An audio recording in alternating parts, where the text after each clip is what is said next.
Bom, então essa questão aí, ela traz para a gente o seguinte experimento, né? Uma lata de refrigerante, né, que tem um volume fixo ali de 350 ml. Essa lata está aberta e contém somente ar atmosférico.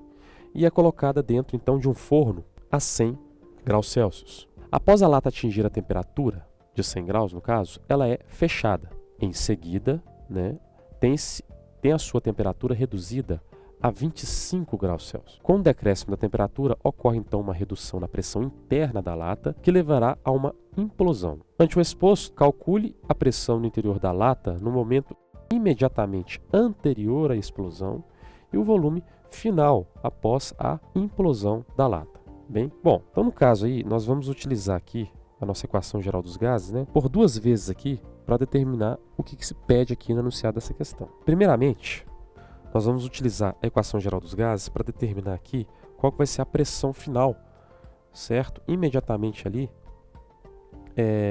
imediatamente no momento, né, que antecede, no momento imediatamente anterior à implosão da lata, ok?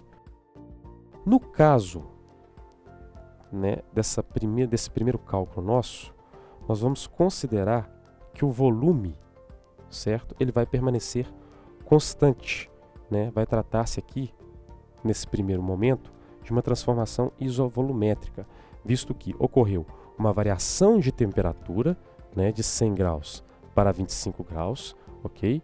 E essa lata estava fechada, né, quando ela sofreu essa variação de temperatura.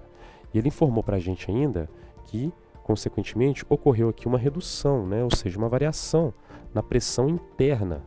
Então ele informou para a gente no enunciado que ocorre uma variação da pressão, né, como... Não, peraí. Então ele informou para a gente que ocorreu uma redução na pressão interna, certo? Ou seja, ocorreu uma variação de pressão, né, com a alteração da temperatura. Então vamos manipular aqui a equação geral dos gases, né, eliminando, no caso, o volume, certo? E vamos colocar a pressão em função da temperatura.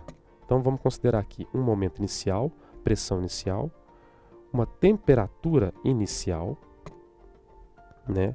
No caso aqui a gente vai estar simbolizando essa pressão inicial, essa temperatura inicial, o momento em que a lata está a 100 graus Celsius, certo? Porque a transformação ocorre a partir do momento que ela está a 100 graus Celsius, que ela alcança a temperatura de 100 graus Celsius e, posteriormente, essa temperatura é reduzida a 25. Então, pressão inicial sobre temperatura inicial vai ser igual, então, à pressão final dividido pela temperatura final. Essa temperatura final vai ser de 25 graus e a pressão final é o que a gente vai determinar aqui, é o que ele questiona aqui no momento imediatamente anterior aí a essa implosão da lata. Substituindo os valores, certo? Como a lata foi preenchida inicialmente com ar atmosférico, então essa pressão no interior da lata ela vai equivaler à pressão atmosférica. Vamos considerar um ATM. Essa pressão, então, será dividida pelo valor da temperatura inicial em Kelvin. Como a temperatura inicial, né, do primeiro procedimento, a temperatura inicial está a 100 graus, né, a lata foi aquecida até 100 graus, e a partir daí ocorreu uma transformação gasosa, então o valor de temperatura que nós vamos considerar é o de 373 Kelvin. Então, no caso, para a gente chegar nesse valor de 373 Kelvin, nós utilizamos a equação de conversão, né?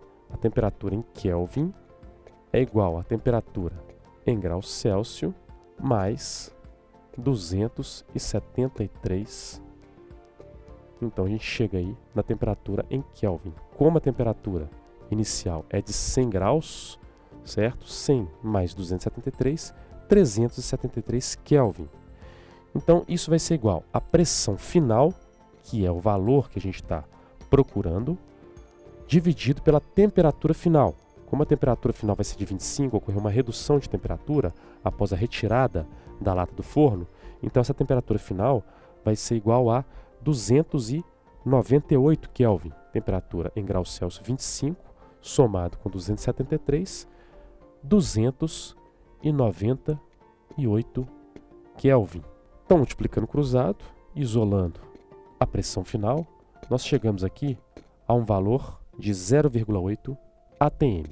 Então a pressão final, que seria a pressão ali no momento imediatamente, né, que antecede, no caso, a implosão na lata, é de 0,8 atm, o que condiz com o que a gente percebe aqui dessa transformação, né?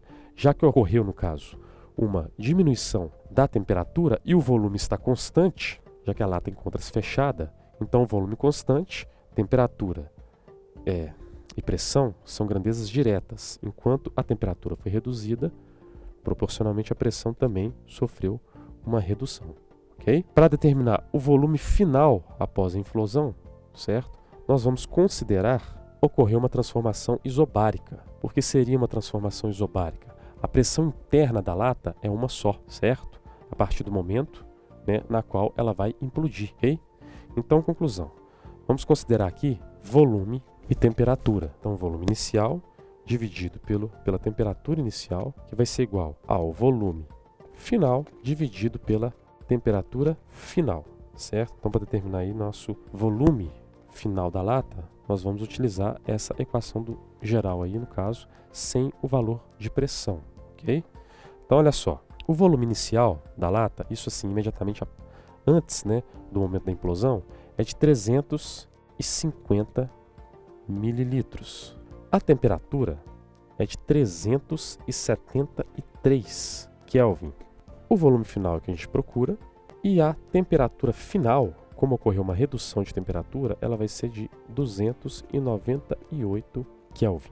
Bom, então o volume final ele vai ser igual aqui a 280 ml, que equivale, né, a 0,28 litros.